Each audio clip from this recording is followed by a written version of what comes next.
Moçada querida, tudo bom? Daqui a pouquinho vai ter uma live junto com o Paulo Malheiros para falar deste álbum que está saindo esses dias do Quebra-Cuia. Vamos falar um pouquinho de naipe de metais, informações grandes como Big Band. Falando, olha Aninha, tudo bom querida? Aê, obrigado, Tawane. Maravilha. Daqui a pouquinho tá chegando aí Paulo Malheiros, nós vamos bater um papo bem bacana aí. Ao fundo tem Count Bass tocando Corner Pocket. No momento tá solando Frank West, já solou Ted Jones, 1962. É o auge do entrosamento de metais numa Big Band, é Count Bass. Olha isso aí. Vocês escutam bem?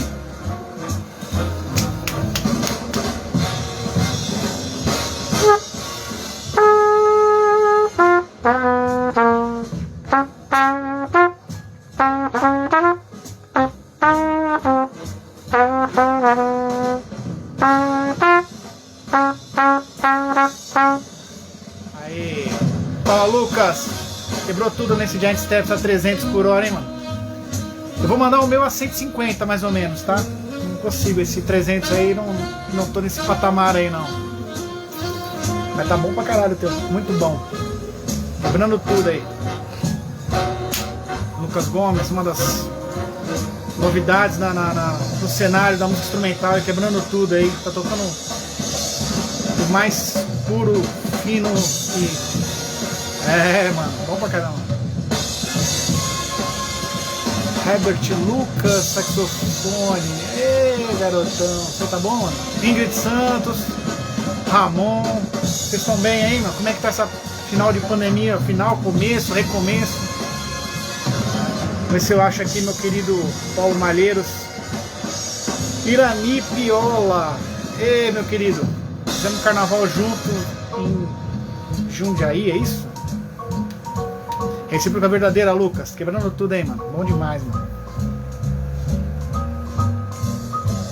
Alexandre Bento da... Cara, esse faz um século que a gente não se vê. Saímos com um aluno meu lá na antiga OLM ainda. Malheiros, bora! Deixa eu achar aqui. Cara, o último carnaval que eu toquei na minha vida foi com o Irami, cara. Olha que maravilha, cara.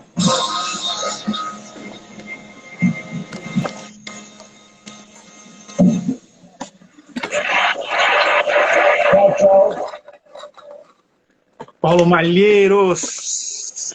Grande Daniel. Tô tentando achar uma posição aqui para o celular aqui. Tô apanhando aqui do celular. Tá um pouquinho embaçado. Você me vê bem aí, cara?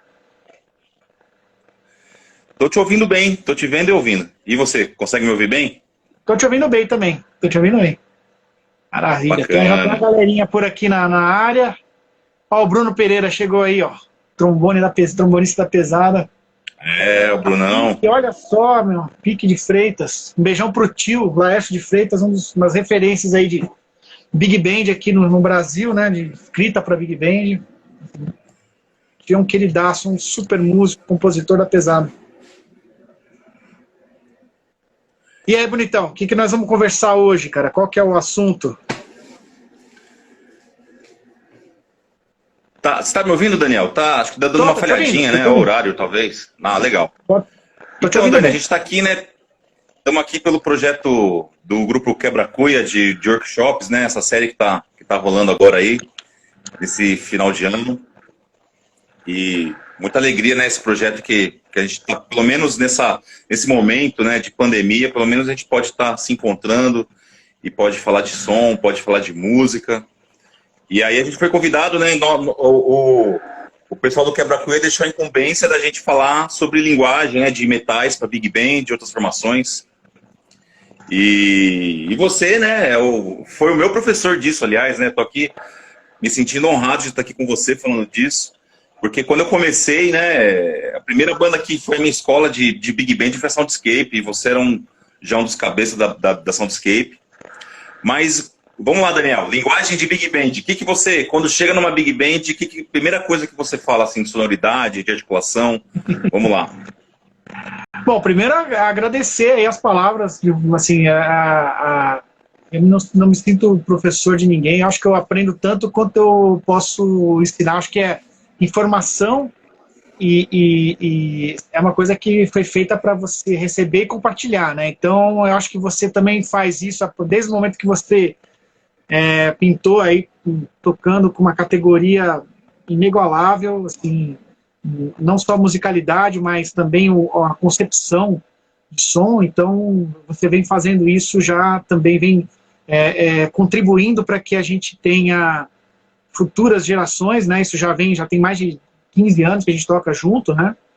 E para mim é um privilégio poder tocar com pessoas que eu acompanhei desde o começo, né? Isso mostra que a gente está ficando velho também, né? Então, o que o tempo passa, ainda bem, né? Que passa e que a gente está conseguindo durante todos esses anos tocar, né? Mesmo agora nessa pandemia a gente consegue falar de música, consegue falar de projetos como Quebra-Cuia, que é um projeto que eu sou muito grato de estar participando com músicos maravilhosos, né?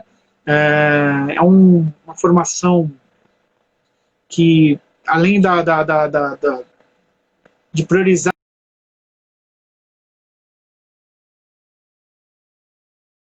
uma conexão musical, né? Bom, mas para falar daquilo que você me perguntou a respeito do que eu acho que é importante para uma sessão de metais, né? Eu acho que tudo na música que envolve acima de duas pessoas, a partir de duas pessoas, envolve ouvir, né? Então, por exemplo, você tem que não só tocar aquilo que você aprende em casa, né? O que você estudou, a técnica, mas você tem que priorizar o que o outro está tocando também, então, e se encaixar nesse contexto, né? Isso, imagina, numa Big Band, num naipe de metais, você tem quatro, vamos supor, numa Big Band tradicional, 4 trompetes, 4 trombones, 5 saxofones, e essas vozes, elas têm que se comunicar, né? E formar um blend, né? Uma mistura de sons para poder identificar esse grupo grande, né? Então, não só a parte técnica, não adianta só ter técnica, ou só ter resistência, ou saber solar, ou conhecer harmonia, mas você tem que ter o espírito de parceria, né? De tocar e ajudar o que está do lado e fazer com que a banda seja uma soma de sons, né? E não só uma soma de sons separados. As bandas, elas têm que ter uma identidade. Então tem que trabalhar o conceito rítmico, o conceito melódico, o fraseado, a respiração, a respirar juntos, né? Equilíbrio de dinâmica, né? Entender também uma boa banda, eu acho que ela não precisa de primeiras boas vozes, primeiro trombone, primeiro trompete, primeiro alto.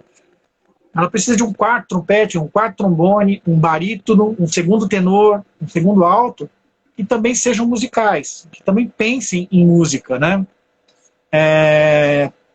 Que pensem como uma voz intermediária seja melódica também, né? Porque existe uma melodia acontecendo, existe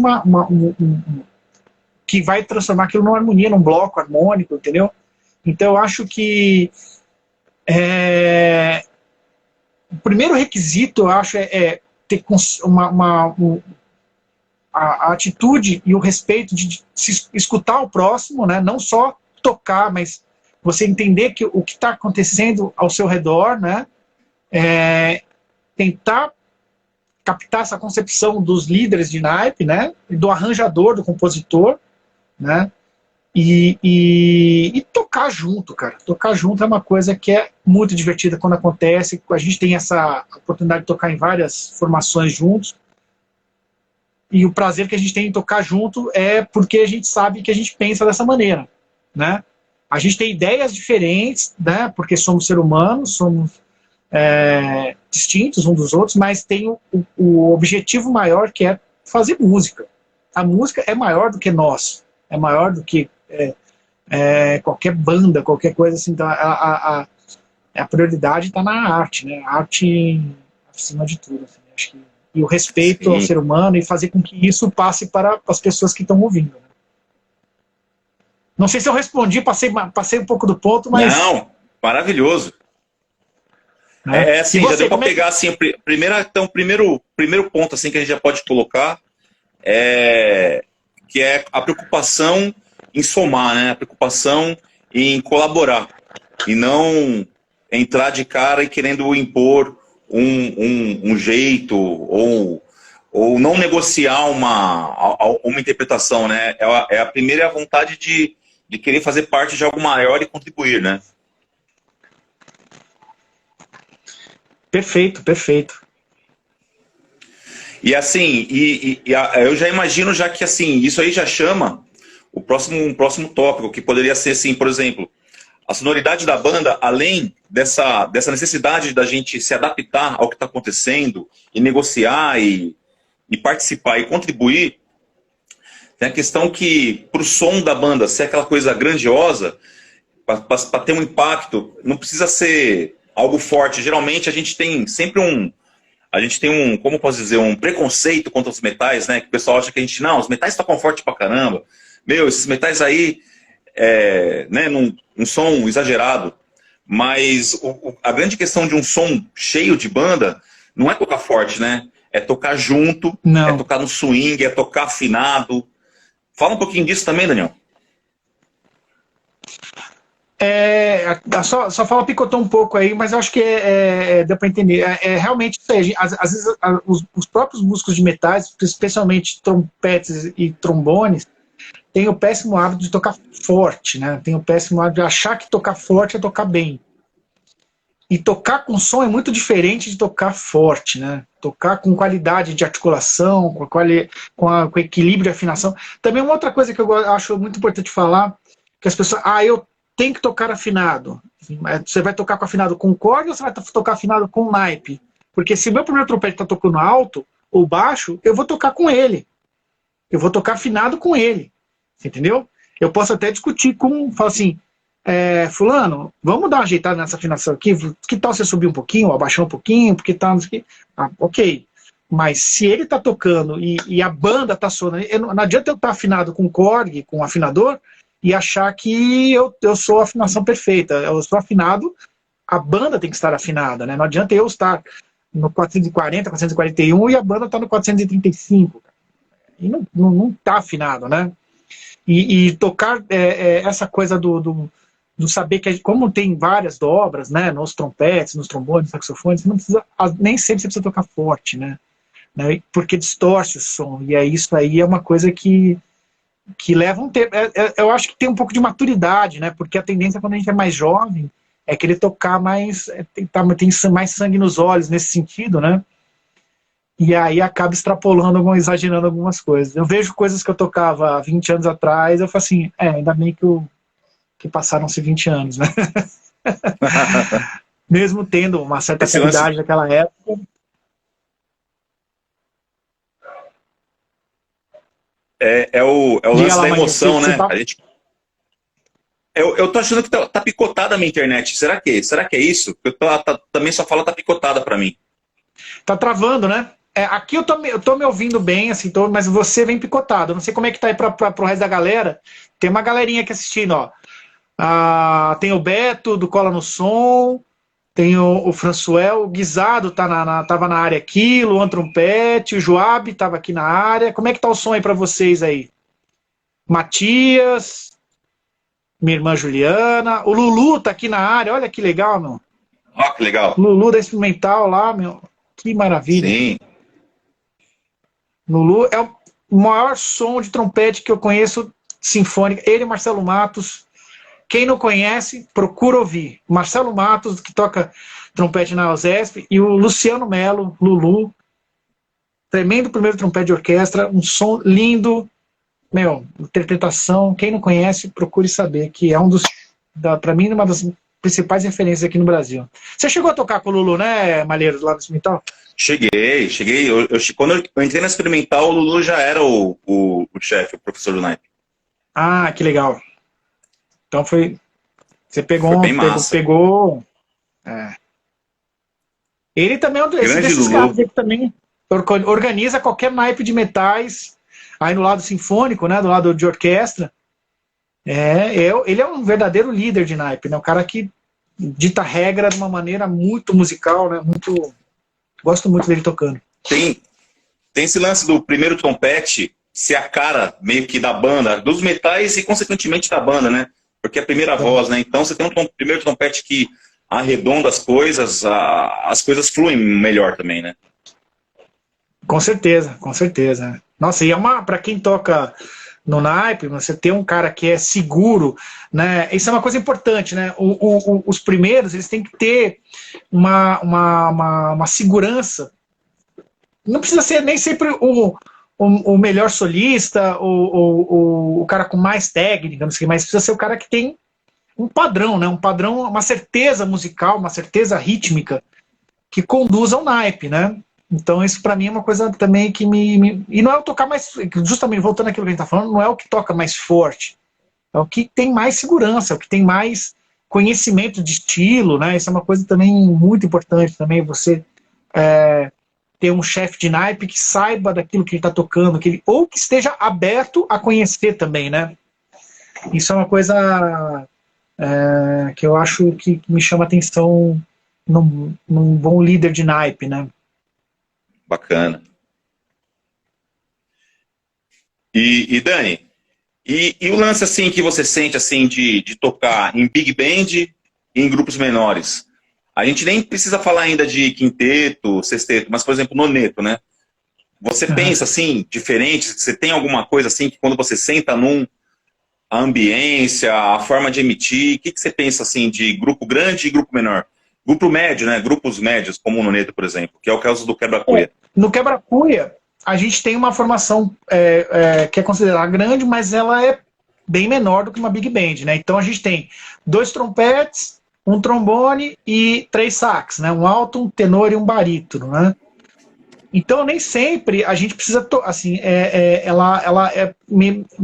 a sensação que eu tenho é de você tocar com a mesma energia, né? Precisa ter a mesma energia porque soa um grupo grande, mas você entrelaça mais entre os naipes.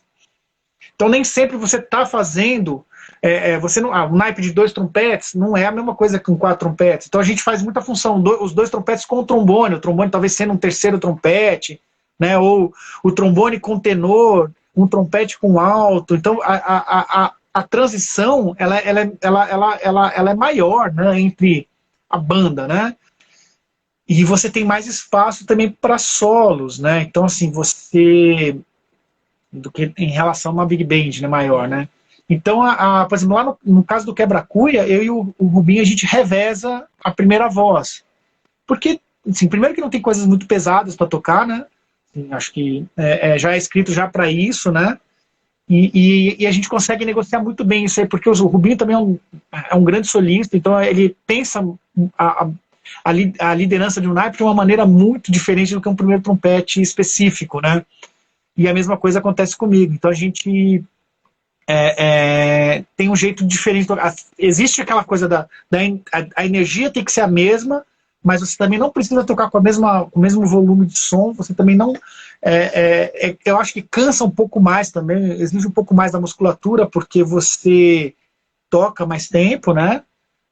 Numa Big Band maior, você tem uma possibilidade de você estar numa região que não cansa tanto, você tem os naipes, eles funcionam mais em bloco, então assim, você se expõe menos, né? Nesse sentido. Então, assim, e outra coisa que para mim é uma coisa que é mais difícil, por exemplo, no noneto, é que por você tocar mais, você também tem mais exigência técnica, né? Então as coisas são um pouquinho mais carregadas, no sentido, vamos dizer assim, virtuosístico. Você é um pouco mais exigido de articulação, sempre está mais exposto numa exposição de um tema, você aparece um pouco mais do que em relação à Big Band, né? E eu acho que isso é uma coisa que diferencia. Não sei se para você é a mesma coisa, o que você acha, né? A mesma coisa. Talvez eu ia responder a mesma coisa com outras palavras. Exatamente. Tem essa questão que na Big Band, principalmente os trombones, eles estão muito atrelados ao naipe, né, de trombones, a base harmônica do naipe, né? E aí, então, geralmente a gente está fazendo muita harmonia, né? Tem menos quantidade de elementos melódicos, né? No noneto, a gente trabalha muito alternando. Às vezes a gente faz algo mais rítmico, às vezes a gente apoia bastante a melodia, dobra com tenor uma melodia, com barítono. Então a exigência técnica é bem maior. Foi o que você disse, realmente. E assim, na emissão, que eu sinto que o noneto tem um limite menor do que da Big Band. A Big Band a gente vai um pouquinho mais, né? A gente sente que a banda aguenta, tem mais massa, né? O noneto assim, não vai tão grande. Tem que ter essa inteligência, né, de saber o limite da banda de emissão, né? Tem que respeitar o limite, né? De cada grupo. E muda, por exemplo, talvez o Quebra-Cuia tenha essa emissão assim, porque tem vocês dois de trompete. Se fosse outro trompetista, seria outro tipo de emissão, né? Muda o estilo, dependendo dos integrantes, muda também a emissão do grupo, né? Muda bastante. Eu acho que o Rubinho e o Fernando pensaram já nesse tipo de integrantes que tivessem concepção de solistas, né? Então cada um tem um estilo diferente de tocar, né? No meu estilo, pro Rubinho é muito diferente, né? Assim, embora a gente tenha as mesmas referências e mesmas influências, mas são maneiras diferentes de tocar. Você tem um jeito de solar, no naipe de saxofone são 3 saxofonistas maravilhosos, mas com ideias distintas de solos, né? Então isso, na hora que vem pro grupo, pro combo, né? Pro ensemble, esse cuidado artístico, esse cuidado solístico, ele contribui muito, né? Eu acho que para quem escreve, você é um grande arranjador, que também tem arranjo no Quebra-Cuia, eu acho que vocês conseguem ter uma gama maior de pensar para quem vocês estão escrevendo também, né? Isso é uma coisa que influencia bastante, né, para quem vai escrever, né? Influencia muito. Influencia, porque quando a gente já pensa, né, a gente já imagina a emissão, no resultado, e principalmente a questão de solo, por exemplo. Escrever BG para solo, eu penso muito no solista, no estilo do solista, porque faz muita diferença, né? Escrever o BG para solo. Imagino que também o Fernando, o Rubinho, eles pensam muito nisso também. Porque a forma como você vai responder um solista, por exemplo, um sax, é um tipo de resposta. Diferente para um trombone, que são jeitos de solar diferente, né? Eu penso bem diferente relacionado a isso. E acaba que a emissão muda, né? A gente tem que estar esperto na hora de tocar, que todas essas questões a gente tem que trazer para o som, né? E muitas vezes o que acontece nos nossos meios de trabalho, que principalmente no Quebra-Cuia, que a gente tem a liderança do Rubinho nos metais, mas é uma coisa que é mais tocada do que falada, né? A gente sempre prestando muita atenção. Foi a primeira coisa que você falou já aqui, prestar atenção no coleguinha do lado para negociar a emissão, o som, a articulação, e a gente acaba falando um pouco. A gente acaba tocando mais e falando menos nesse tipo de coisa, né? Nos ensaios, nas apresentações. Eu acho que também porque tem uma talvez nesse grupo a gente não precise falar muito a respeito disso, porque já vem um grupo assim, modéstia às favas, que você não precisa falar muito, né? Assim, você tem músicos muito inteligentes tocando, que tem experiência em bandas grandes, né? E esse ajuste eu acho que foi muito rápido, né? Assim, de tocar, a gente teve, né? A gente tocou várias vezes e acho que esse entrosamento ele veio, né? Esse sync da cozinha com os metais, do entendimento dos arranjos, né? Eu sinto assim que é muito fácil, a gente não precisa combinar muitas coisas, né? Até mesmo na gravação agora, na última que foi separado, a gente, né, ajustou poucas coisas assim, vamos fazer assim, vamos fazer assado, mas sempre de uma maneira muito democrática, né? Eu acho que o tocar junto e a música é um excelente exercício para a gente aprender a largar o ego em casa, né, na hora do estudo, né, assim, porque o play é tão bom quando rola empatia, quando rola solidariedade, quando toca pro próximo, né, quando toca pro grupo, né, e saber que você vai ter o seu momento de você poder discursar ali, que você vai ter seu espaço, que você vai poder falar aquilo tranquilamente, que as pessoas que estão ao lado estão curtindo aquilo que você está fazendo, né, estão apoiando aquilo que você está fazendo. Então, assim, essa coisa do ego realmente é uma coisa que eu tenho notado cada vez mais que é mais divertido quando as pessoas deixam o ego fora, mesmo em informações menores, né? Não adianta nada eu tocar na hora do play aquilo que eu estou estudando, querer vomitar um monte de coisas que eu sei que eu posso fazer, se a música não está pedindo aquilo, entendeu? E isso é uma coisa que a gente não tem no Quebra-Cuia, e graças a Deus nas formações que a gente vem tocando, né, na Soundscape, você tem a Repeté, e em outros lugares que a gente faz som juntos, essa comunidade musical, ela está muito pensando cada vez mais nisso, assim, sabe, de tocar o que a música precisa tocar, se ouvir, né, respeitar o que o colega está fazendo e tentar encaixar aquela tua ideia naquele momento ali, né. Isso serve para todos os âmbitos, né? Assim, qualquer formação que a gente vai tocar. Olha o Gaiardo aí, chegou aí, ó. Gaiardão, queridão, maestro. Gaiardão. Ô Dani, mas me fala uma coisa. Parte dessa facilidade de casar o som está atrelado também à questão do que a gente ouve, né? Então, assim, é muito mais fácil quando a gente... Beijo, Gaiardo. Beijão. Beijão pra você, querido. Se cuida, viu? Como é que se fala, Dani? Tenha juízo, Gaiardo. O cara agora tá namorando sério, meu bicho, né? Agora outro babado. Agora eu entreguei só... no Instagram também, meu. É um cara comprometido, ó.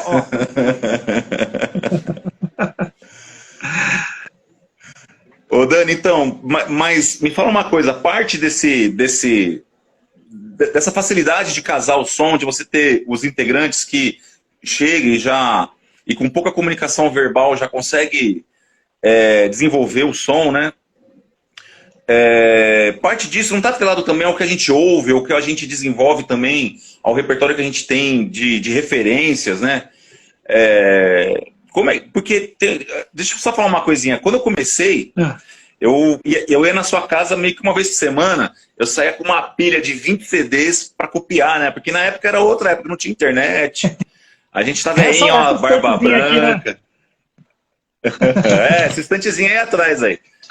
E assim, e aquilo me ajudou muito, né? Porque a gente cria um referencial grande e amplo. Então, quando chega uma música pra gente, a gente toca, aquilo já acessa uma memória meio que do grupo, e meio que a galera já parte para aquela onda, né? O que você me diz um pouquinho disso? Me fala um pouquinho da sua formação, como que ela se deu, como que essa escola chegou para você, porque é meio que uma escola tradicional, né? Do ouvir e tocar, né?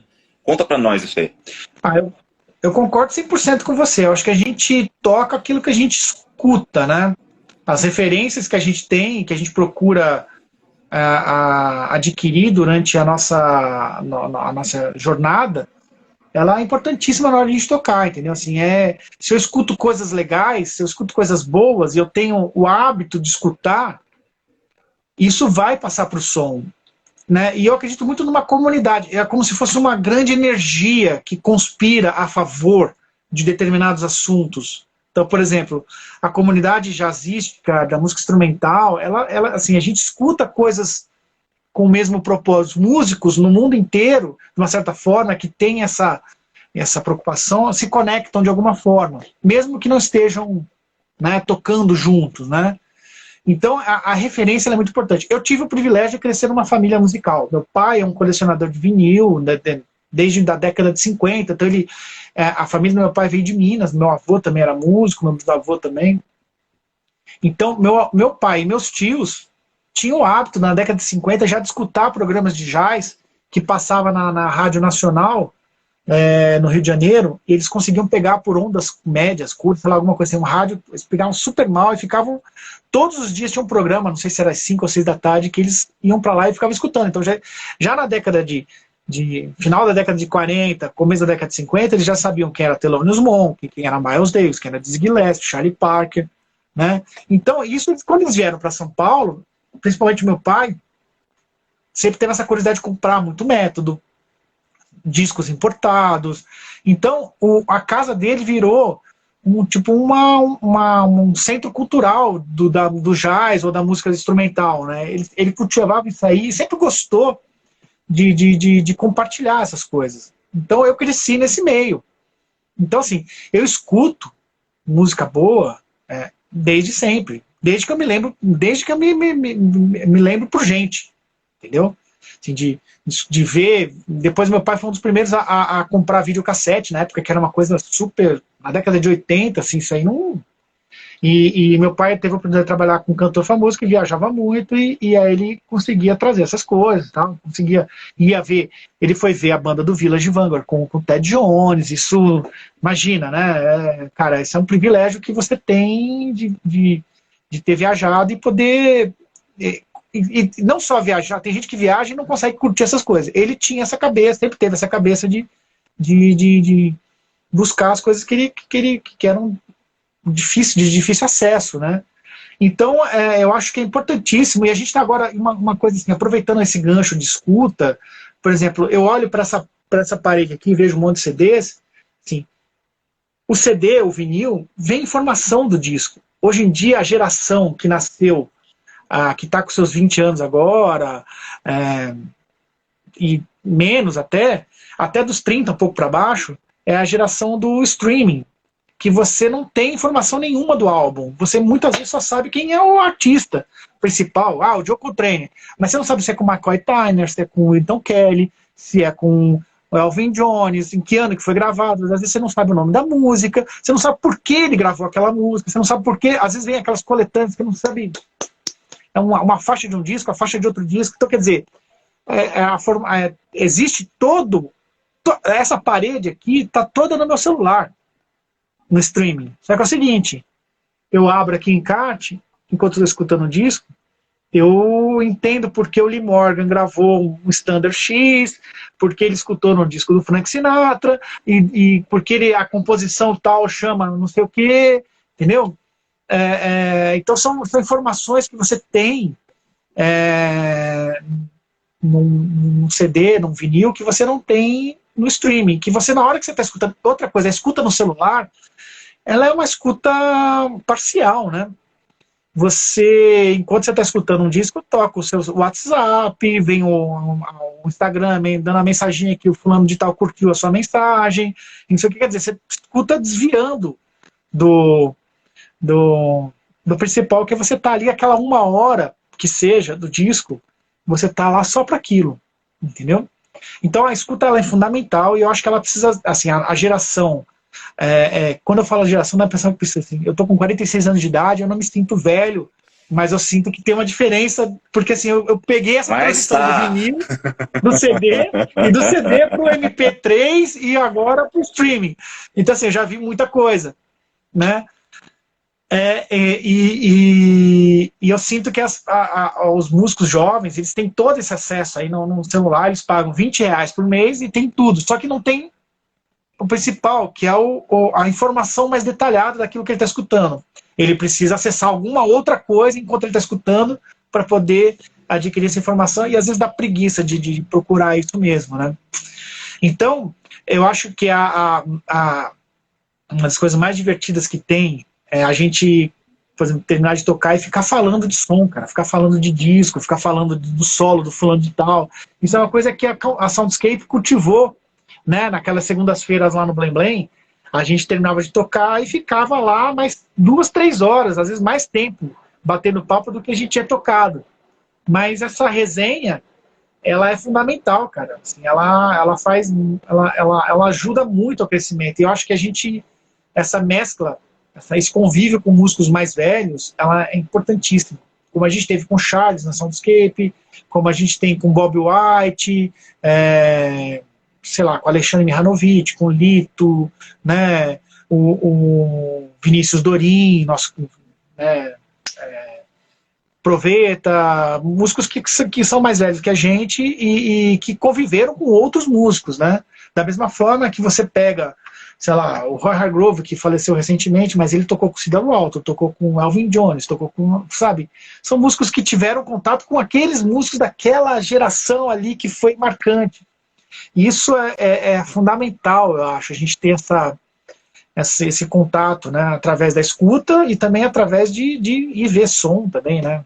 Eu sei que agora ver som é uma coisa muito difícil na época da pandemia, mas isso vai passar uma hora e a gente precisa agora aproveitar que quando voltar com gás total e de vontade de querer pesquisar, vontade de querer tocar, né? Acho que tem que ser, as pessoas têm que vir com mais fome.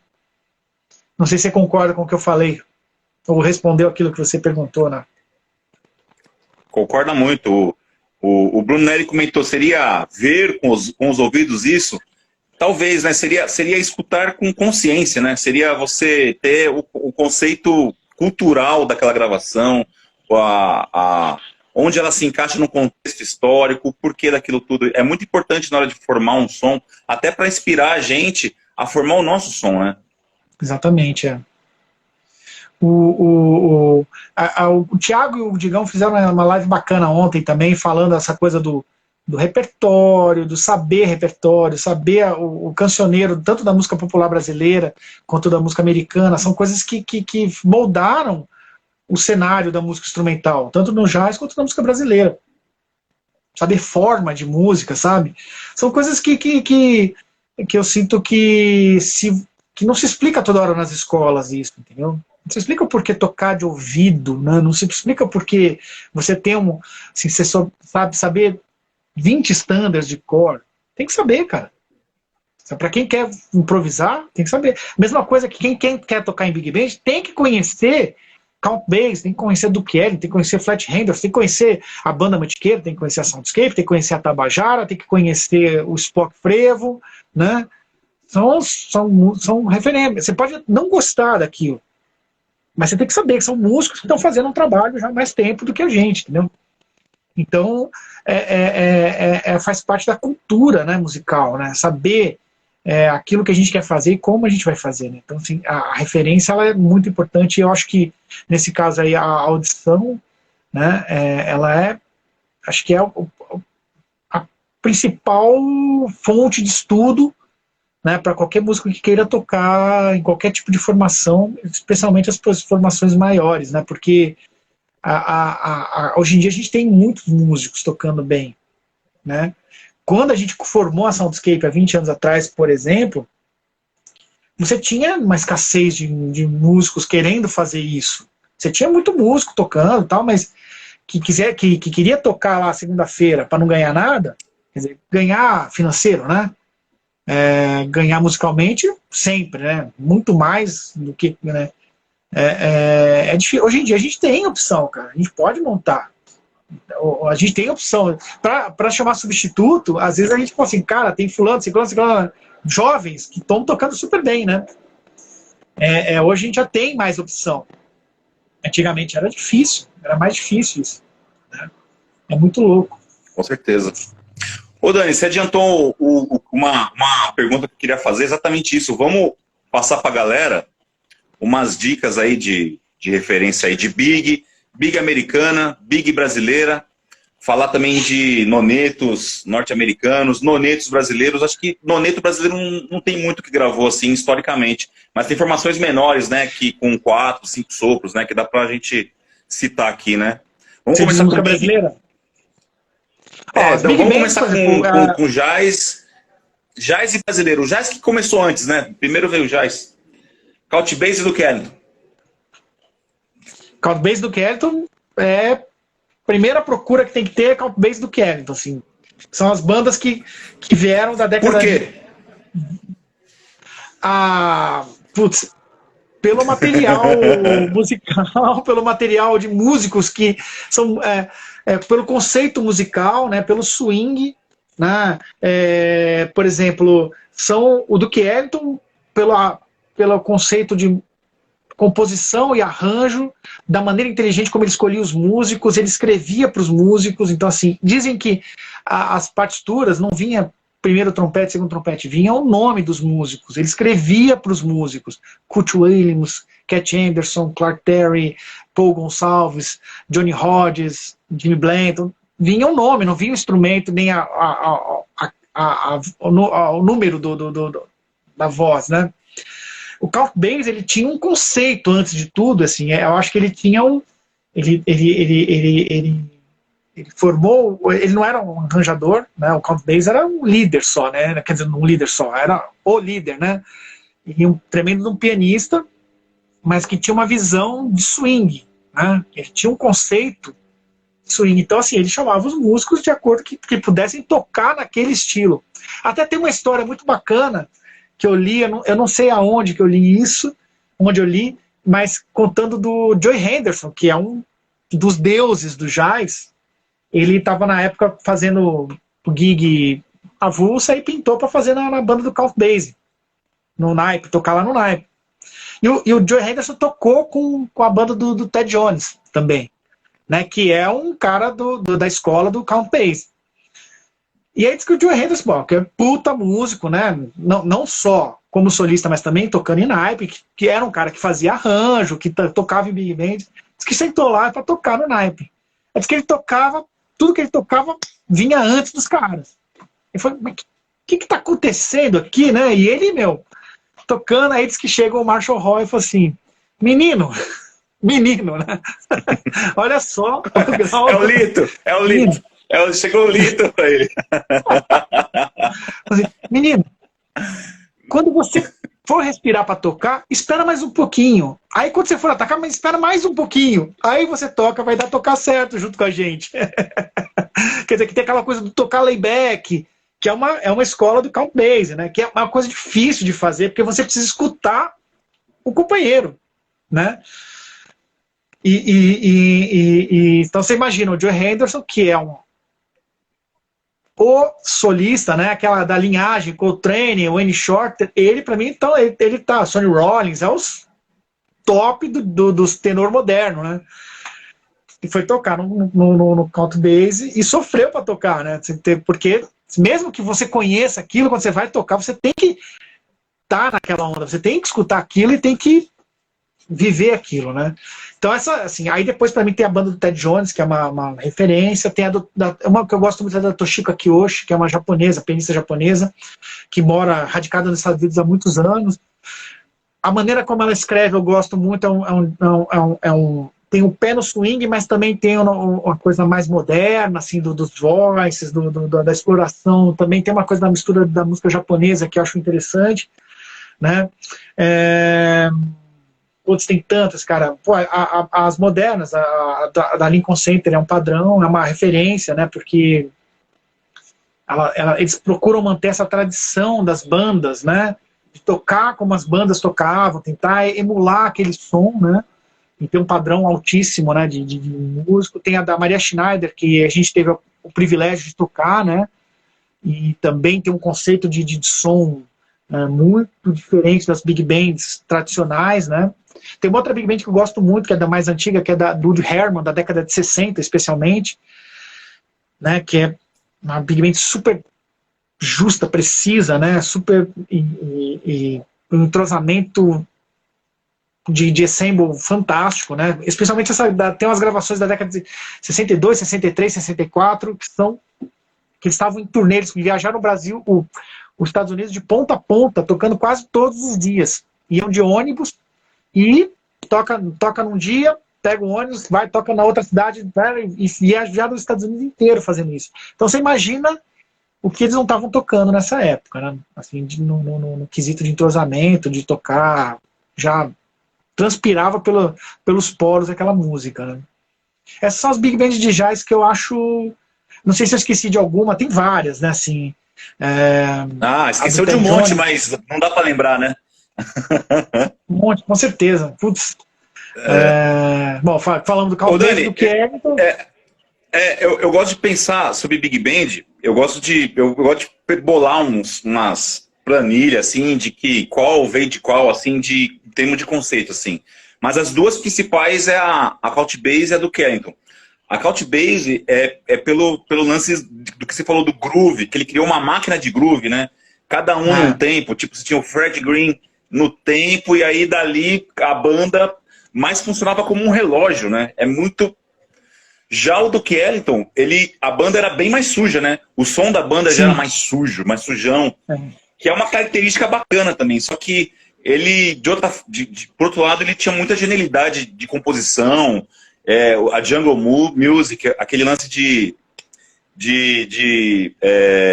admirar as coisas, assim, maravilhar a gente pela surpresa, né? Sempre tinha uma surpresa. As suítes, que ele começou a misturar música erudita também, ele já trouxe a música trouxe o jazz pro palco de concerto, né? Ele foi um dos primeiros a fazer isso, né? De misturar. Sim. Aí depois a gente tem o Ted Jones, né? Que ele meio que pega essa linguagem do Count Basie e moderniza ela, né? Já traz um pouquinho daquele ar mais moderno, né? Aí você falou, por exemplo, da Maria Schneider. A Maria Schneider, ela, pra mim, ela traz duas referências, que é o Gil Evans e o Bob Brookmeyer, né? A genialidade harmônica do Bob Brookmeyer com aquela do Gil Evans, que é fantástica, né? Que tem nos discos do Miles Davis. E é engraçado que cada banda monta essas referências, né?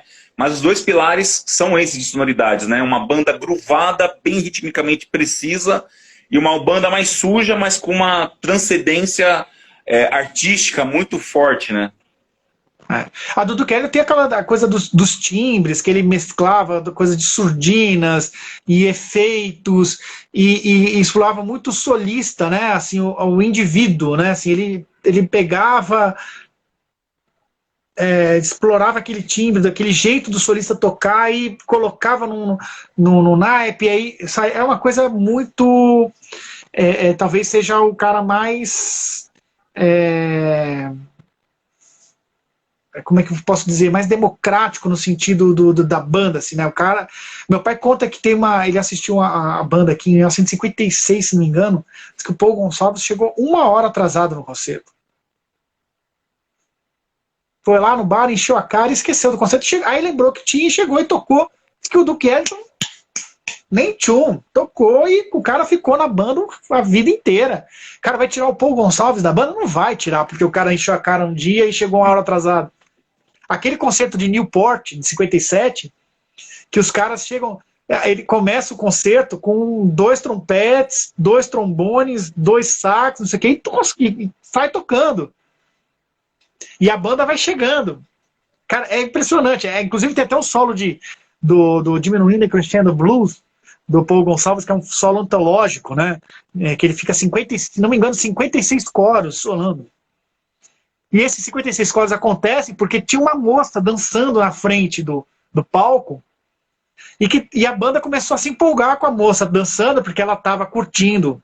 A coisa entrou no clima, e o Duke falou assim, vai solando, sola, e o cara foi quebrando tudo. Esse é um solo realmente antológico. O bocal saindo aqui, né? O bocal saindo aqui. Já tava, sai, vai. É maravilhoso isso aí, assim, isso tá no encarte do CD. Essa história tá no encarte do CD. E se você só sabe, se você pegar no streaming... né? Essa história tá no documentário do Ken Burns também. Tem também, exatamente, Tem também. É boa demais. Eu esqueci do Oliver Nelson, a Big Band do Oliver Nelson também é maravilhosa, né? Putz, tem tanta coisa bacana, tem tanta... assim, e aqui, assim... Quincy Jones, Sliding Quincy Hamilton. Jones, nossa, The Birth of the Band, nossa, The Birth of a Band, é maravilhoso esse disco aí. Com Clark Terry no naipe, Benny Bailey, Eric Dixon no sax tenor, Phil Woods era o primeiro alto, nossa, era Melba Liston na trombone, arranjo, cara, era uma super banda, cara, uma super banda. Maravilhoso. E Brasil, vamos falar de Brasil. Quincy Jones. Big Band brasileira. Vamos falar das né? antigas. Tem a Tabajara. Tem as orquestras de rádio, né? Também. Do Cipó, no Rio de Janeiro, que é maravilhosa. Aquele tem um disco da Elza Soares, Bossa Negra, que é os arranjos do Astor, do trombone, que é maravilhoso isso aí. É o tipo de banda maravilhoso, aquele negócio ficando meio pra fora, mas é muito legal essa referência. Tem uma banda que eu adoro, que foi, assim, gravou um disco só, que é do Chiquinho de Moraes, a banda da TV Bandeirantes, que pra mim é uma das bandas, os naipes, pra mim é como se fosse a count bass brasileira, sabe? Os naipes era o Butinão de primeiro trompete, o Felpudo, o Buda e o meu pai. Aí no naipe de saxofone o Lambari e o Sion, o Charles, Carlos Alberto de barítono, o Valtinho, que é irmão do Casé, de quarto tenor, e o Bolão. Trombone era o Bill, Arlindo e o Boi, de trombone baixo. E, cara, era assim, o Chiquinho de Moraes é um cara que é muito pouco falado agora da nova geração, mas é um tremendo do arranjador, verdade. Um cara que é maravilhoso. Não sei se você já teve a oportunidade de gravar com ele. Um problema que acontece é que o nome dele aparece pouco em encarte, né, Dani? E ele fez muita coisa que a gente acaba nem ficando sabendo. Tá falhando aí, Paulinho. Repete aí o que você falou, por favor. Eu falei que um dos problemas que a gente não fica sabendo muito do Chiquinho é que o nome aparece pouco em encarte, o nome dele, como arranjador. Os arranjadores apareciam um pouco em encarte, né? E tem muita coisa que ele escreveu que é famosa, que a gente nem fica sabendo. Exatamente. Tem, obviamente, a Mantiqueira, que já tem 30 anos, né, já de existência, né? O Proveta que levantou todos os arranjos e tem uma identidade tocando a música brasileira, né? Que mais a gente pode falar de Big Band? A Savana, do Branco, José Roberto Branco, que também, para mim, é um dos voices mais poderosos que tem de Big Band. Assim, você tocar na banda os arranjos do Branco, eles soam sem você fazer força, cara. Assim, você toca, parece que você tá tocando. É um golpe de karatê, né? Um golpe de karatê, aquele ataque dele, Exatamente, E o Branco tem essa coisa, né? O Proveta é mais contrapontístico, né? Muito mais, vamos dizer assim, ligeiro, né? As coisas mais leves até, um pouco mais sutis nesse sentido, mais contrapontístico. Um pouco no Branco, do choro, né? Do choro, exatamente, exatamente. O Proveta traz essa coisa do choro melódica, né, e suave. Agora o Branco é uma porrada. Ele traz um pouco do afro, né, o Branco traz um pouco da música africana. A influência do Moacir Santos, né? Exatamente, E ele tem essa coisa ele tinha um pouco ele pesquisou o voice do Ted Jones também, né? Aquela coisa do voice muito aberto, muito rico de cores, né? E ele tem essa coisa do afro muito forte, muito forte. E eu acho que sim, eu não sei agora, eu sei que ele está bem debilitado de saúde, né? Mas eu acho que deveria ser feita alguma coisa com os arranjos, tipo editar esses arranjos, né? Prensar isso, sabe? Para que não se perca, né? Os discos da Savana do final da década de 80, começo da década de 90 são muito bons. Eu estava escutando outro dia. Cara, tá muito bem tocado. Eu lembro, é o Vinícius Dorim que tocava no primeiro alto. Então, assim, o padrão de execução muito bom. Naipe de trompetes muito afiado na época, muito. Se não me engano, acho que é Naor, Mauro Boim, o Edilson e o às vezes alternava o Cambé e o Paulinho Batista, né? E, cara, era Exatamente. assim, a execução Você lembra muito da boa. cozinha, Dani? Eu me lembro, eu era bem jovem nessa época, assim, tava começando a tocar, assim, nem me lembro deles ensaiando toda semana. Que o Branco é muito amigo do meu pai, né? O Branco ia muito, muito lá em casa, ficava horas batendo papo com meu pai. Eu, enquanto eu estava acordado, eu ficava lá presenciando essa conversa toda. E me lembro dele comentar. Na época, esses músicos eram todos muito jovens, né? Deviam ter 20 e poucos anos. Então, era uma banda jovem, já com um padrão já diferenciado, né? E aí, logo em seguida, pintou a Mantiqueira, também que foi um alvoroço, né? Porque o Proveta sempre foi muito aquele músico genial, né? Assim, aquela coisa não só como executante, mas também como arranjador, já pesquisando um monte de coisa diferente, uma coisa. Então, eu me lembro de assistir no Vou Vivendo a Mantiqueira, assim, é uma energia que assim, realmente contagiante, né? Uma coisa assim que você fala assim, uau, você toma uma chapuletada na cara, caraca, né? E aí logo depois pintou a Soundscape, acho que a Soundscape foi criada em 99, e eu acho que aí também a gente, não é para falar porque a gente está tocando lá, mas assim, criou um padrão diferenciado de como manter uma banda, sabe, de uma banda que se renova, que não só no repertório, mas também nos integrantes, a renovação é sempre renovando mesmo. Você é um cara que entrou muito novo lá, no lugar de um músico mais experiente, que saiu, né? E assim aconteceu com o Rodolfo, que é um trompetista que está na Holanda, que entrou no lugar do Edilson. Depois, quando o Rodolfo saiu, entrou o Sidmar, o Josué entrou no lugar do Jefferson, e a banda foi renovando. O Jefferson entrou no lugar do Charles.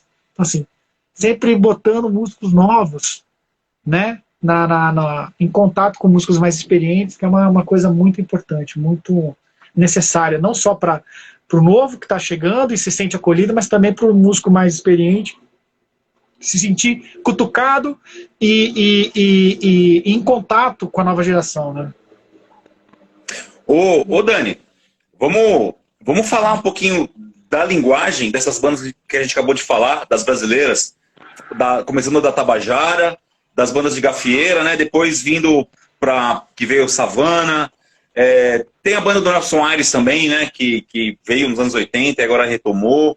Aí Mantiqueira, Savana, que eu acabei de falar, Soundscape, chegando na Soundscape agora, que acho que é a última banda aí, a mais nova dessas, né? E depois da Soundscape tem várias, né? Tem banda urbana, tem a Reteté, Sim. tem... Nossa, então várias, né? Assim, que eu acho esse movimento que teve depois dos Elefantes, né? Com relação nossa, apareceu um monte de big band e cada uma com um repertório distinto, né? Mas você está falando com relação e com uma linguagem, né? Ao som, ao jeito de tocar dos metais, a sonoridade, o que você sente assim ouvindo cada uma? E assim, o que você falou, né? Aí depois da Soundscape veio várias bandas, mas cada uma com uma linguagem, né? Isso que é legal também. Assim, eu tive a oportunidade de tocar em quase todas elas, assim, dessas da Mantiqueira e Savana, fazendo substituição, né? E na Savana, assim, é aquela coisa que eu falei, assim, você toca, parece que você está tocando com amplificador, né? Assim, você não precisa fazer muita força para tocar. Então você tem aquela coisa do bloco. Na Mantiqueira, eu sinto mais como próximo do que eu toco com quebra-cuia, né? Aquela coisa mais camerística, de você estar tocando, você tem que estar mais atento ainda ao que os outros estão fazendo, porque você está dobrando às vezes com uma flauta, você está dobrando com sax alto ali, ou soprano, então tem essas coisas a escrita do Proveta, ela é mais picotada no sentido assim, então assim, é mais ritmicamente, é mais difícil de você tocar, porque ele joga muito com aquela coisa da pausa, do contra, né? Se você dá uma vacilada, você toca na pausa lindo. Né? O Rubinho puxou muito aí, né? O Rubinho ele trouxe muito disso pra gente, né? Sim, bastante. O Rubinho tem essa influência muito forte. Acho que ele escutou bastante a Amanda Mantiqueira. Eu ouvi ele falando isso já a respeito. ele traz esse requinte rítmico, né? Bem forte. Esse estilo. Assim, Sim. esse estilo, O Fernando tem uma outra maneira. A escrita do Fernando é a pegadinha do malandro o tempo inteiro, né? Assim, você pensa, tá legal, que gostoso. E daqui a pouco ele te dá uma que você vai longe, né? Ele deve estar rindo agora. Se ele está assistindo, ele deve estar chapando de rir. Porque, vem...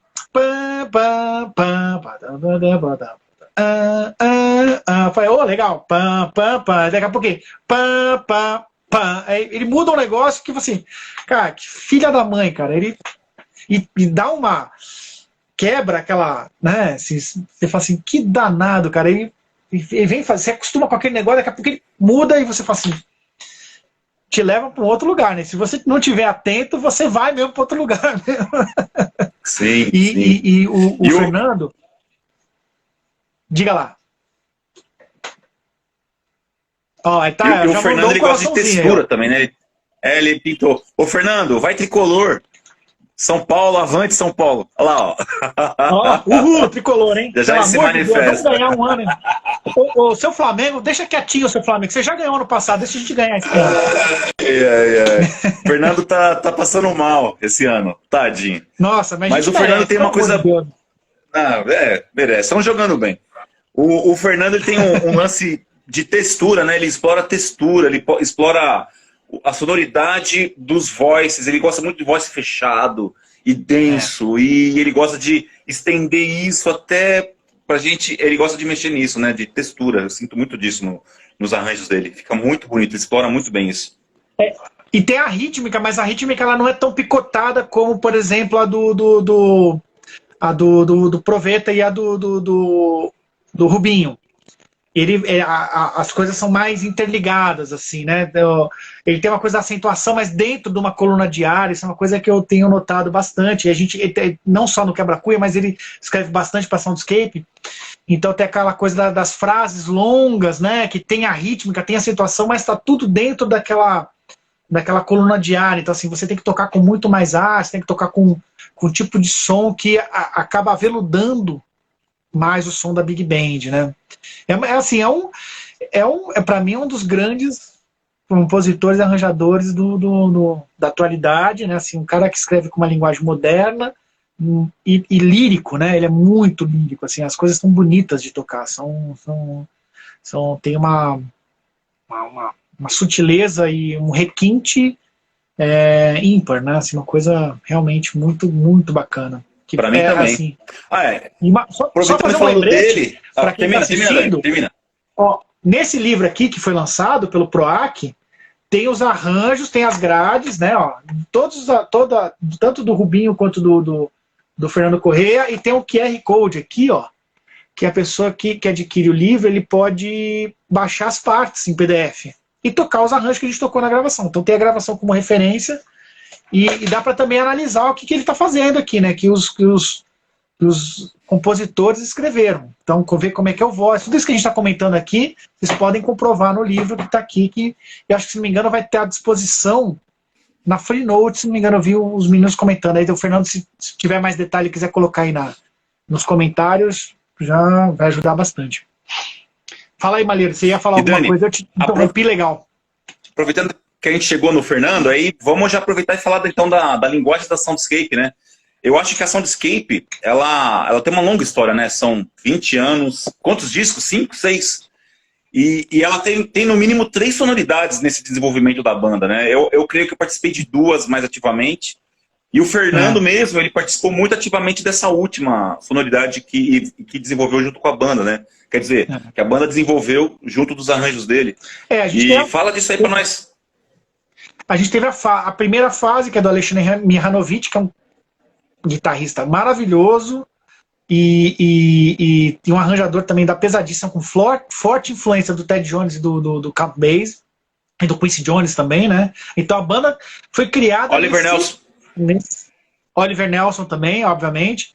A banda foi criada com esse... A gente era até meio que criticado porque tocava jazz, era uma banda brasileira tocando jazz, tocando...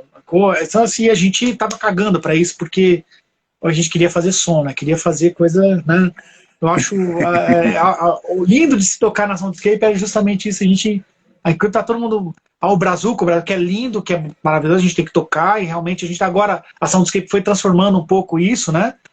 Mas a gente não tem que, a gente tem que tocar, a gente é música, a gente tem que tocar música boa, né? Então eu tô cagando se é isso, aquilo, eu quero tocar, eu quero jogar no time, cara. Se eu sou camisa 10, mas me dão a camisa 12, eu tô no time titular, eu sou camisa 12, cara. Então tô nem aí, cara. 20, 39, qualquer coisa, né? E aí a gente foi moldado nesse sistema. Depois a banda foi se transformando, né? Aí começou a gente, a partir do Cores, eu acho, que é o nosso terceiro álbum, aí teve arranjo do Fernando Correia, do Gustavo Buin, e também seu, né? E também Rodrigo Morte, quem mais que escreveu nesse... E o Ohad também, né? Um saxofonista que mora em Nova York, que escreve pra gente e tal. Então a gente foi modernizando um pouco, foi saindo, foi expandindo um pouco mais o repertório. Então a Soundscape começou a trabalhar mais condizendo com o nome dela, Soundscape, paisagem sonora, né? Então, até que no nosso último concerto da Soundscape, a gente relembrou os arranjos do Mihanovic, que fazia tempo que a gente não tocava, tal. Então, foi muito legal isso aí, mostrar que a banda tem esse leque de opções, né? E que a gente está procurando sempre novas texturas, novas maneiras de tocar, novos arranjadores, e deixar os arranjadores que a gente confie, que a gente gosta, à vontade. Eles sabem para quem eles estão escrevendo, entendeu? E dar essa liberdade para eles é uma coisa que realmente é um diferencial. Acho que é um desafio para a banda, né? O tempo inteiro tá trabalhando com coisas diferentes, com sutilezas, né? Distintas, né? Você pegar um arranjo do Fernando Correia e tocar do Alexandre Mihanovic, são muito diferentes as características, mas são geniais, né?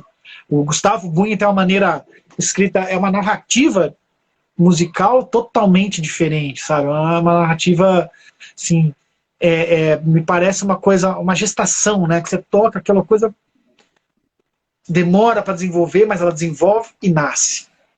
Por exemplo, Limpa. Ele tem uma construção mais que ele traz da música erudita, né? Sim, sim. Até um pouco influenciada, talvez pelo Gil Evans, pela Maria Schneider. Ele tem uma talvez não seja assim tão explícito, né, assim, né, mas assim tem aquele conceito do desenvolvimento como se fosse uma sinfonia, aquele projeto sinfônico dentro de uma big band, né? E isso aí é uma coisa que pra gente, como integrante da banda, deixa a gente sempre muito atento a essas coisas, deixa a gente muito preparado, né, para diversos tipos de situações, né? Até mesmo nos solos, né? Você pega o meu solo no show é muito diferente do solo por exemplo, do Jazz Club do Fernando Correia, ou num solo de um arranjo do Gustavo Buin. Assim, muda, assim, para mim é ótimo, porque eu posso ser 3 Daniels diferentes no mesmo concerto, entendeu? E isso acontece com você, com o Vitão, com o Sidmar, com o Jorginho, com o Edinho, com a cozinha, né? Então isso é uma coisa que eu acho muito bacana na Soundscape, justamente o compromisso com o desafio, compromisso com se desafiar. Exato. E sair da zona de conforto. E você falando, Dani, tomou um tombo aqui o celular. E você falando, Dani, e você falando, me lembrou uma coisa aqui, que apesar da gente ter tido essas 3 fases, né, na banda, eu me recordo assim que a sonoridade se manteve. O som, o jeito de tocar, a identidade do ar da banda, né, é a mesma, né? Apesar da gente andar nesses 3 estilos, tocar swing, tocar bebop, tocar música brasileira, tocar música de vanguarda, apesar de a gente se predispor a fazer isso, mas a gente tem uma identidade no nosso sopro, né? Fala um pouquinho por quê, o que a gente busca. Eu acho que isso foi se moldando ao longo dos tempos. Assim, a gente tinha na primeira formação a base, assim, a cozinha, né? Então, Bob White, o Lito, Alexandre Mihanovic. Então, isso levava a gente a tocar de uma determinada maneira, entendeu? Quando foi mudando, especialmente a cozinha que a gente tem, a partir do Cuca, Nigoto, Djalma e Edinho, a gente começou a ter uma cozinha que podia tocar outras coisas também, né? Não que os outros não pudessem tocar, é que talvez eles não estivessem afim de tocar, e tá tudo certo com isso, então não tem nenhum problema. Mas tocar com essa cozinha também possibilita a gente ir para explorar outras texturas, outras coisas, né? Mas tem uma coisa que eu acho que é legal no conceito soundscape de tocar, de metais, é essa coisa do cuidado com o som, do cuidado com a articulação, do cuidado com o estilo que vai tocar. A gente pega muito no pé um do outro, assim, sabe? Assim, acho que os ensaios são detalhados, bem detalhista nesse sentido, né? Assim, a gente tem uma... Então, ter você como... meu cunhado aí, ó. Saudade, Octávio, palmeirense, meu palmeirense favorito, cara. Ele e o Vinícius Dorim, né? O Vinícius Dorim já tá lá no céu, mas... beijão aí pra você. Eu tô dando risada na hora que você falou que a gente se cobra muito no ensaio. E cobra mesmo, né? Até demais, né? E Dani? O Matias tá falando alguma coisa aqui que eu tô... melhorou aí? É porque tava um pouco... A sua cara tava um pouco mais... Pronto, ele tá me enchendo essa minha cara. Matias. E aí? Então, é o Panetone. É o Panetone aqui, ó. É porque o rosto dele tava muito... É porque aqui parece que tá longe, assim, mas né? Na live fica perto. Tá bom. Tá falando que eu tava muito perto da coisa aqui, agora eu vou ficar atrás aqui, ó. Ele te chamou de Panetone, Dani, sem assim, disfarçadamente. Nossa, agora eu perdi toda a moral, já perdi faz tempo já, né? Depois que ele foi pra Curitiba com a gente lá, acabou minha moral de pai aqui. Então, assim, se você concorda com o que eu falei da Soundscape, se você acha que é isso, acho que é legal você falar também, porque você é um cara que entrou depois, né? Assim, você já está há muitos anos na Soundscape, né? Mas eu acho que você pode também dar sua visão aí de quem viu a banda como espectador e depois como integrante, né? Acho que a maior diferença da Soundscape para as outras bandas na questão de sonoridade é a preocupação na articulação, assim, da linguagem de metais, né? Que a gente tem uma tendência a deixar a articulação com mais meio de língua, não deixar tanto ponta, porque na música popular a gente tem essa tradição, né? De usar muita ponta de língua, né? A Soundscape a gente busca mais usar o meio para trazer uma sonoridade um pouquinho mais refinada. Mas são detalhes, né, que acaba uma banda criando essa identidade. Mas o lance da cozinha é fundamental, que a gente teve 3 fases assim, os músicos foram trocando e isso foi trazendo essa modernidade, né, pro som do Soundscape. Mas vamos falar, chega Exatamente. de Big Band, vamos falar de Noneto. Noneto, agora, aí, bom, a Noneto tem muita coisa para falar, né, de como foi formado, né, a junção de 2 bandas, né, eu acho que até isso já foi citado aí em outras lives, né, que era um combo do Rubinho, que a gente tocou um pouquinho antes dele ir para Paris, né, se mudar para Paris, e aí era o Fernando, o Kleber e o Kleber Almeida, o grande Kleber Almeida, e o Alberto Lucas de baixo, e aí eu, Rubinho e você de metais, Josué, o Vinícius Dorim e o Cássio, né? E aí o Fernando Correia tinha o combo dele também, que gravou aquele disco maravilhoso, chama 10 Arranjos, né? Mais um trocadilho maravilhoso do Fernando, né? Que era mais assim, era acho que só o Rubinho de trompete, o Sidney Burgani de trombone, Vinícius Dorim, o César, quem mais? Aí a cozinha era um pouquinho diferente, não sei se já estava o Digão e acho que o Marinho de baixo, se não me engano. E aí eles resolveram juntar, quando o Rubinho voltou, e aí virou Quebra-Cuia, né? Então ficou uma mistura. O Vinicão, né, deixou a gente antes do planejado, né? Ou pelo menos que a gente saiba, né? E aí tá a mescla. Josué, Cássio e Cezão, né? Aí manteve aquela mesma formação do combo, eu, você e o Rubinho nos metais. E a cozinha começou com o Kleber ficou super atarefado, entrou o Digão, que é maravilhoso, Alberto Lucas e o Fernando. E na gravação, Fernando, Thiago Emílio Alves, Martins. Emílio Martins, exatamente, bateria, exatamente. Também Emílio Martins, um grande músico, exatamente, Emílio Martins de bateria e umas faixas do Digão também, né, Fernando? E o Marinho de baixo, né, de contrabaixo. E aí, dessa junção, veio o Quebra-Cuia, né? A gente tem alguns repertórios distintos, né? Tem uma coisa do autoral, da música, composição do Fernando e do Rubinho, mas também tem um trabalho de afro-sambas do Baden, né? Que tem um disco já pronto, que deve ser lançado em breve, acho que logo na sequência desse que a gente acabou de fazer, né? E já está pronto, né? Tem até arranjo teu, né? Do Astronauta, né? E assim, a gente falou já da concepção de metais, né, da diferença de tocar no Quebra-Cuia para dentro do coração do escape ou para reteté, né, essa coisa mais contrapontística. Esse lance do Quebra-Cuia, eu me sinto muito feliz de estar nele, porque, para mim, eu imagino o Quebra-Cuia. Você tem vira-lata, né, Dani? Você sabe o prazer que é ter um vira-lata. E eu considero o Quebra-Cuia um vira-lata caramelo lindo.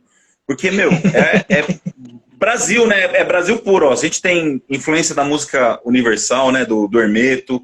A gente tem influência do Ted Jones. A gente tem influência da Mantiqueira. Eu e você, traz um pouquinho dessa sonoridade que a gente usa na Soundscape. Com o próprio Josué também, sendo o alto. Então, é um vira-lata caramelo. Só que como a gente é uma galera que rala bastante e é tudo amigo, é um tesão demais tá fazendo som. Os arranjos do Rubinho, depois que ele voltou da França, né, ele trouxe uma concepção muito moderna para a música brasileira.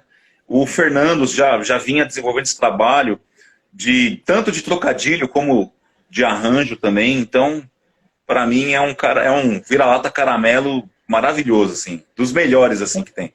Essa analogia que você fez é perfeita, cara. É a junção de músicos que vem de histórias diferentes, mas que tem afinidade tocando, né? E com afinidade vem o respeito, vem a admiração, vem a vontade de estar junto, né? Eu acho que toda vez que a gente tocou sempre foi muito gostoso, muito divertido, porque a gente sabe que vai tocar coisa boa. E sabe que vai tocar com músico. Uma coisa que eu sempre comento, que eu gosto muito de falar, é que eu gosto de tocar com músicos, que eu gostaria de tocar. Assim, eu vejo você tocando e assim, puta, olha o som do Malheiros, que lindo, cara, olha a ideia melódica dele. Aí você vê o Fernando tocar e fala, cara, olha a destreza que ele tem de harmônica, mas assim, rítmica, harmônica, a maneira como ele constrói, como ele é calmo tocando, assim, sabe? São coisas que eu não sou, né? E gostaria de ser, mas assim, eu sei que eu não sou aquilo, mas assim, você tocar com músico, que é uma coisa que você gostaria de ser, que você admira, é muito divertido, cara. Você, né, você olhar para a volúpia e a intensidade com que o Cássio toca, né, a maneira como o Rubinho toca, a diferenciação rítmica que ele dá nos solos dele, sabe? A maneira como ele escreve, é um empreendedor fazendo assim. Você vê que ele faz acontecer a coisa, né, tocando e escrevendo. Né? Digão, cara, porra, se você olha pro lado, você vê músico, você fala assim, meu, queria tocar como esse cara toca, sabe? Assim, muito. Isso só faz com que você se sinta motivado, né? E aprenda o tempo inteiro, né? Assim, é uma troca de aprendizado absurda, e eu espero realmente que a gente possa, passando toda essa pandemia louca aí, que a gente toque muito mais junto, assim, que o Quebra-Cuia tenha muito mais espaço para tocar, né? Assim, que a gente consiga Eu sei que a gente está num momento muito difícil culturalmente no país, politicamente, é uma bagunça generalizada que não compensa, acho que não sei se compensa a gente falar isso, mas só para dizer que tá tudo desfavorável, né?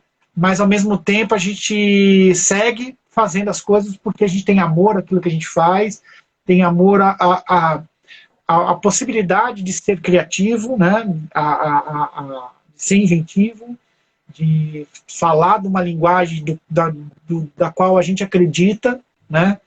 Mostrar que é possível fazer, né? Isso é uma coisa que mexe muito comigo, assim, cara, as situações não são as ideais, longe disso. Eu acho que nunca vão ser, né?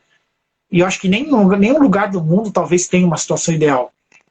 Acho muito difícil, até mesmo naqueles lugares que a gente fala assim, uau, né? Mas mesmo assim, é uma batalha absurda. Então, cara, bora fazer, cara. Assim, é difícil, então vamos fazer, mano. Assim, a gente tem uma certeza, a gente vai morrer. A gente morre. Todo mundo morre. Então, já que a gente vai morrer, vamos tocar, cara. Vamos se divertir, né? Vamos fazer som bom, cara. E não tem que cair no... porque o mercado... porque a tendência... Porque o curso X, Y, Z... Mano... Bora tocar, né? Bora fazer som. Vamos fazer... Né? Eu acho que é mais do que... acho que essa pandemia mostrou muitas coisas, boas e ruins, né? Mas assim, o que está me mostrando é o seguinte, cara, a gente precisa tocar, cada vez mais. E como a gente vinha fazendo isso, eu acho que, desde sempre, eu acho que só confirma que a gente estava no caminho certo, né?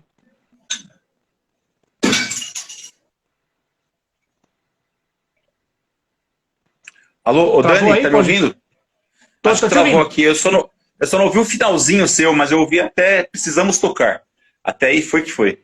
Não, é aquela que eu falei, cara. A gente... essa pandemia mostrou muita coisa boa e muita coisa ruim. E só confirma que a gente tem que continuar fazendo aquilo que a gente vinha fazendo, que a gente estava no caminho certo. Fazendo instrumental. Demais. Né, possibilidade para assim, ser criativo, fazer aquilo que a gente gosta, né? Não ceder às imposições que tentam comercializar de uma forma escrota, né, a arte. E a gente não precisa cair, a gente não precisa comparar também com o que estão fazendo. Foda-se, entendeu? Foda-se. Com certeza. A gente tem que procurar uma... E outra coisa que eu acho mais importante, não sei se você vai concordar, se a gente quer que essa música permaneça, a gente não tem que divulgar essa música para quem já está formado.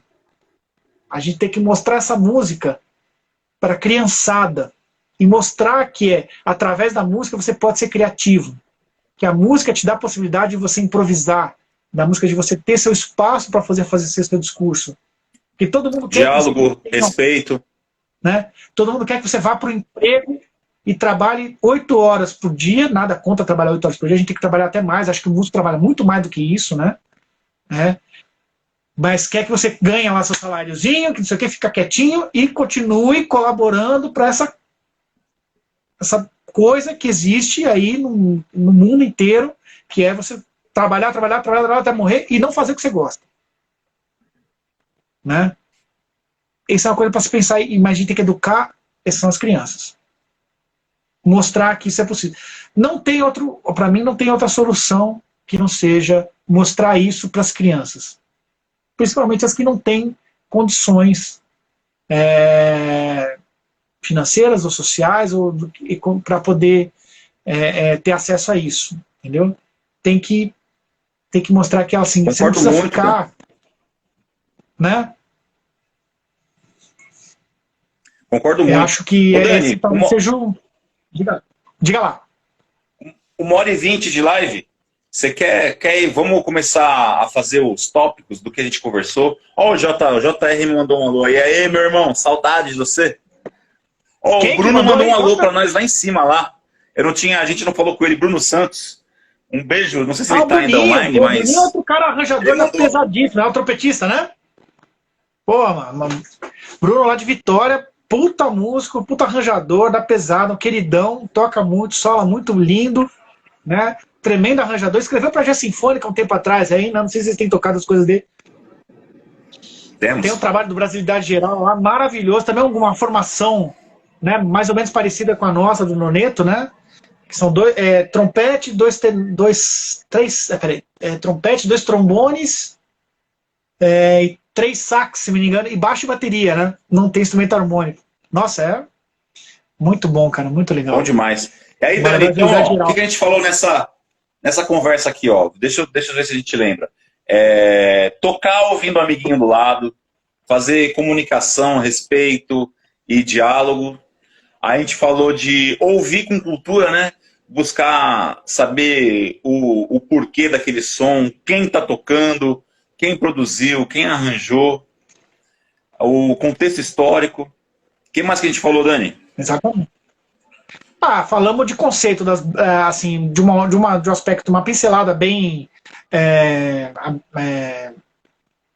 de leve, né, de característica das big bands, tanto do jazz quanto da música brasileira, né, as referências, né, o que procurar escutar, os arranjadores, né, falamos do Chiquinho de Moraes, do Branco, do Proveta, aí dos arranjadores em questão do Fernando, do Rubinho, do Thiago Costa também, do teu caso, né, de como se comportar, o que procurar tocar na hora de você estar numa big band ou numa formação grande, né, que realmente essa coisa da escuta, de escutar o próximo, é uma coisa fundamental, né, assim, né, ouvir o que o outro está tocando é muito importante, mais do que você está tocando, né, até você ter essa coisa do respeito ao músico que está tocando ao seu lado, né.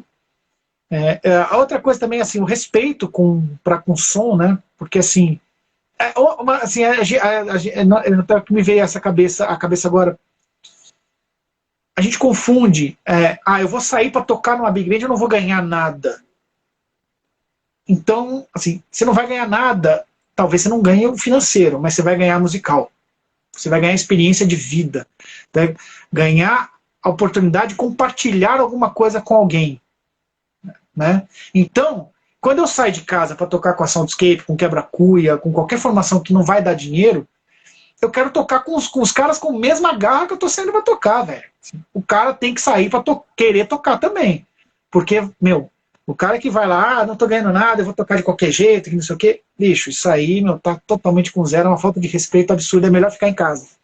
Só saia mesmo para ganhar dinheiro, entendeu?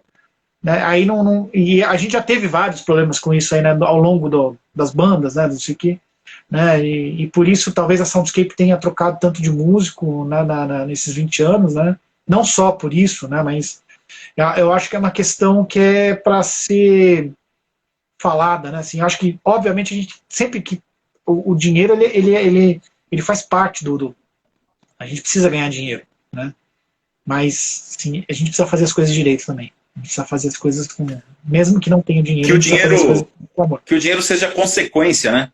É consequência, total, consequência. Né? Faz parte. Acho que muitas coisas que a gente teve retorno financeiro não foi diretamente da Soundscape, foi através da Soundscape, né? Ou através do Quebra-Cuia, ou através da Reteté, de sons que viram a gente tocando e chamaram a gente para dar aula, chamaram a gente para gravar, fazer um monte de coisa, porque viram a gente tendo destaque nesses lugares, né? Com certeza. Que é onde está a música com qualidade, onde está a música com cuidado, com carinho, com foco na criatividade, na inventividade, né? Então, assim, o Guisado aí falando, salve, gente, ótimo papo, Guisado, queridão. Obrigado aí pela presença, mano. É isso aí, Dani. E o São Paulo ganha esse ano, então? Acho que não, viu? Não entendi o que você falou aí. Eu falei, e aí, o São Paulo ganha esse ano? Eu acho que não. Você acha que não? Você tá querendo que o Flamengo ganhe, cara. Eu tô torcendo, cara, mas assim, eu tô calejado, né? Já tô, sabe, time na fila. E aí você tem que ficar, não, meu. Então já tá. É que nem o jogo do Corinthians, né? É o favorito. O Matias, vamos ganhar da galinhada, que foi Matias, a gente nunca ganhou lá, não sei o quê, não vem com esse pau. Depois aguenta, cara. Aí, meu, puta, aí perdeu, aí toma os coleguinhas ligando pra ele, gente. Toma, papai. Vai aprendendo. Bom demais. Mas Ô, dá Dani, vamos ficar por tricolor, né, aqui? Fernandão? Hã? Vamos ficar por aqui? O que você acha? Vamos dizer mais ficar alguma por aqui, coisa? acho que tá bom, pô, adorei o Esquecemos. papo.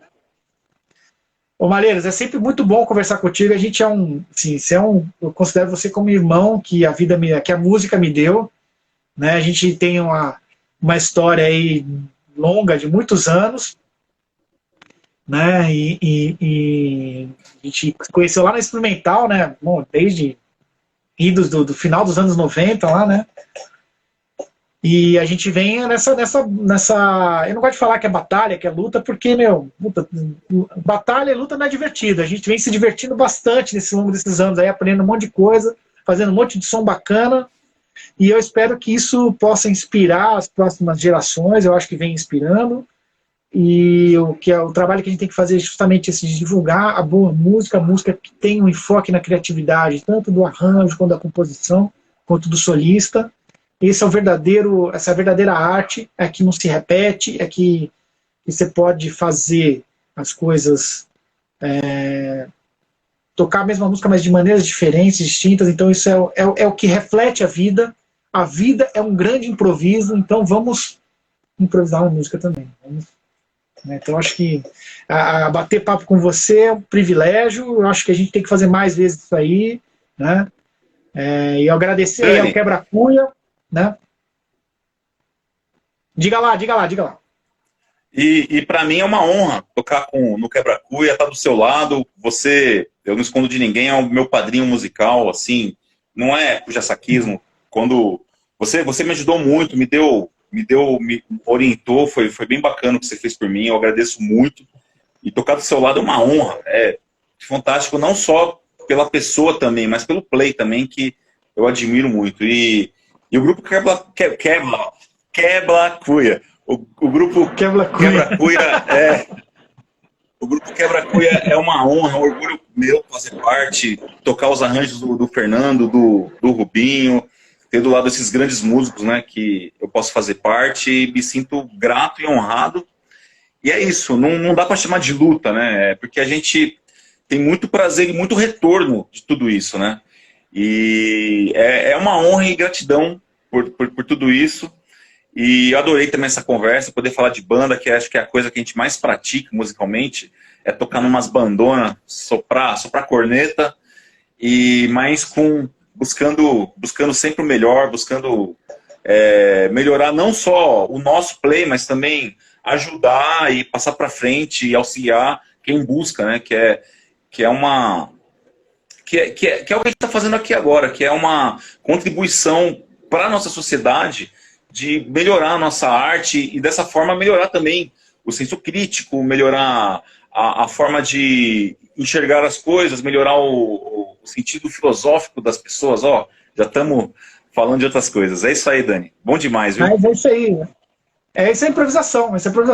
Sabe que a admiração é recíproca? Eu acho que a gente a gente só ajuda quem quer ser ajudado. E eu acho que você, quando procurou ajuda, você se mostrou o tempo inteiro a fim de fazer. Então, para mim, não fiz mais do que a minha obrigação em ajudar um músico talentoso que estava a fim de tocar. Então, para mim, é um privilégio que a gente, daqueles papos que a gente tinha, aquele apartamentinho que eu morava lá, quase no Taboão da Serra, que isso rendeu frutos, que a gente tocou muita coisa junto, e para mim é sempre um privilégio olhar para um lado e ver músicos que eu vi crescendo, tocar, e eu me sinto renovado com isso, e eu espero que que eu sei que você faz, e que outras pessoas façam também, que tenham essa preocupação com a próxima geração e passar o conceito da música instrumental, da música improvisada, da música criativa. Então é isso aí, é um prazerzaço fazer parte do Quebra-Cuia. Bom demais. E a gente, mais uma vez, lembrando que tem o livro aqui, ó, maravilhoso, com os arranjos, né, com as grades, né, e aí, através do QR Code, você pode, para quem tiver interesse em tocar o nosso repertório, é só baixar aqui com as partes já todas bonitinhas, editadas. Abraço para todo mundo que esteve aqui, presente, passou muita gente querida, meu cunhado querido Otávio, que está lá longe, perto de Detroit, saudade desses meus sobrinhos, saudade de todo mundo aí que a gente toca normalmente, não tá, os alunos que passaram por aqui, todo mundo contribuindo com a audiência e escutando a gente conversar. Meu irmão, um beijão para você, manda um beijão pro Davi, queridão, que sei que ele tá quebrando tudo Já aí no tá. piano, prestando um quedinho, né? E Também, que a gente se veja em tá breve fazendo aí, quedinho. cara, vamos se falando. Um beijão para todos aí. Com certeza, Dani. Um beijão aí. Um beijão pro Fernando que tá ainda aí. Fernando, um beijão. Fernandão, querido, Cuidado aí com o coração saudações São Paulino. tricolores. Tamo junto aí, ó. Vamos lá, né? Cara, tá um sofrimento ver os jogos, cara. A Mini fica assustada com meus berros, cara. Eu xingo, aí xingo o Diniz, xingo o Sara, xingo não sei, todo mundo, aí depois ganha, aí fica aquele negócio. Aí fico vendo programa esportivo o dia inteiro. Estudar que é bom, porra nenhuma. Não, faz onda longa, faz Clark. Faz Clark durante. Faz parte. É pra descansar a boca, né?